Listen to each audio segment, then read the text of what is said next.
Bonjour à tous, c'est Nicole et je vous souhaite la bienvenue dans ce nouveau tutoriel dans lequel nous allons apprendre à insérer des polices d'icônes vectorielles. Donc, qu'est-ce que c'est? Eh bien ici, donc nous avons je suis sur mon site et nous avons mon logo et juste à côté, tutoriel, blog et contact. Et bien si maintenant je zoome sur cette page, donc, hop, je zoome, je peux constater que mon logo devient pixelisé et plus très beau, alors que ici, la petite pellicule ou bien la petite bulle, là, reste de très bonne qualité. Et bien tout simplement parce que ce sont des icônes au format vectoriel, alors que mon logo n'est qu'une image. Et bien nous allons donc apprendre à insérer des icônes au format vectoriel.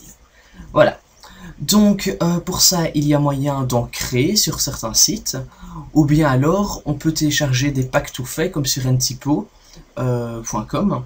Donc ici vous pouvez télécharger un pack de 250 icônes je crois, et alors vous avez toutes des icônes et à vous de choisir celle que vous voulez utiliser.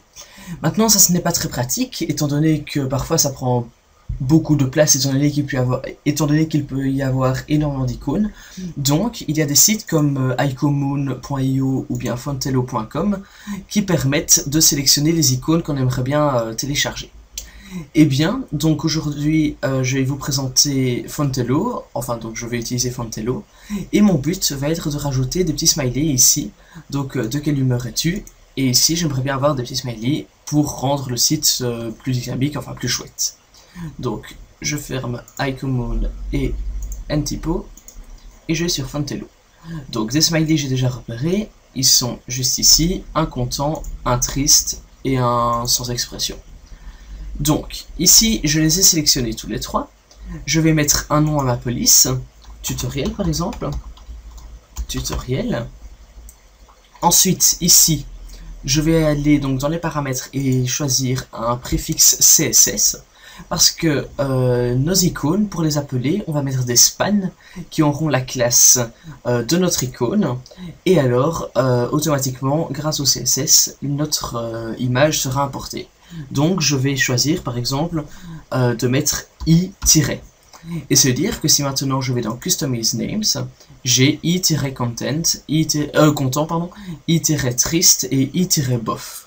Donc ça ce sont des noms que j'ai choisis, vous pouvez les changer si vous voulez. Maintenant si je mets icône, donc j'avais mis i pour icône pour faire court, donc si je mets icône, j'ai icône-content. Ça permet, si vous avez plusieurs packs d'icônes, de ne pas les mélanger.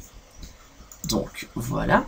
Ensuite dans Customize Codes, ici je ne vais rien changer. Donc si jamais vous avez déjà des icônes qui utilisent les mêmes codes, alors vous pouvez changer les codes des icônes. Donc maintenant ici, je vais pouvoir cliquer sur Download Web Font. Ça va me télécharger un fichier .zip. Hop, ce fichier, je vais l'ouvrir. Je vais aussi ouvrir la racine de mon site. Hop, ça, je reconnais, je n'ai pas acheté WinRAR. Donc, ici, dedans, vous avez un dossier CSS, font et 4 fichiers. Donc, les 4 fichiers ici ne nous sont pas utiles. Le dossier font, on va le déplacer tel quel à la racine de notre site. Et dans le dossier CSS, nous allons reprendre le fichier tutoriel.css. Donc, il s'appelle tutoriel.css parce que c'est le nom de ma police. Si vous l'aviez appelé ordinateur, eh bien, ce serait le fichier ordinateur.css. Donc je le déplace aussi ici à la racine de mon site dans mon cas. Maintenant, je vais retourner sur Dreamweaver, ouvrir le fichier CSS, tutoriel.css, et je vais l'importer à partir de la page index. Donc link rel stylesheet et href. Ici, on va aller chercher notre page tutoriel.css. Hop, je ferme la balise, et voilà. Donc, maintenant, j'ai dit que j'aimerais bien mettre mes icônes ici. Donc, je vais aller voir d'abord le fichier tutoriel.css, et je vais vous montrer une chose. Là, il crée la police, et ici, donc, il va rechercher les fichiers EOT, WOF, TTF et SVG. Donc, il va essayer de les importer, mais le problème c'est qu'ici vous pouvez constater que le chemin d'accès n'est pas le bon. Car, je vous montre, par rapport au tutoriel.css, il faut aller dans le fichier, dans le dossier font, et puis on a nos 4 fichiers. Alors que lui, il considère que nous sommes déjà dans un dossier CSS ou style ou autre, et que donc on doit sortir de ce dossier pour rentrer dans le dossier font. Donc je vais enlever ici les 2 points et le slash, et comme ça, tous mes fichiers sont bien apportés.